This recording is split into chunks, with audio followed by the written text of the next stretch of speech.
clashing rocks. You must pass through the Symplegades, or clashing rocks, two huge boulders that continually smash into each other, Phineas emphasized. When the Argo gets close enough, send a dove to fly between them, and as it passes through, the rocks will pull back as they always do, ready to smash together again. At that one instant, you must row for your lives. Then he said to Jason, and when you do reach Colchis, trust in Aphrodite. The Argonauts left Phineas in peace and sailed to Lynceus, spied land ahead, with the two huge boulders guarding the passageway, and the waves crashing and foaming around them.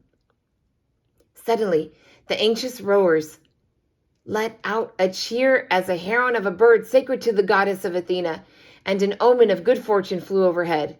But the cheers quickly turned into cries of anguish as a hawk swooped down to attack the heron, just missing. As the hawk turned to strike again, Phalaris, an Argonaut skilled with bow and arrow, took aim and brought it down with a single shot. The omen was preserved. The water turned rough and the waves rocked the ship, and Tiphys, the helmsman, could barely hold his course, but the Argo moved toward the great shifting stones.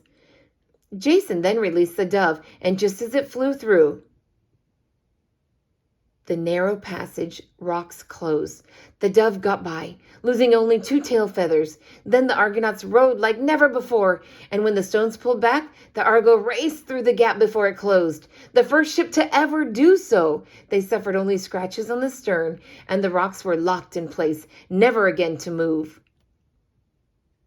It was only the will of the gods that the rocks should be frozen once a mortal had passed through.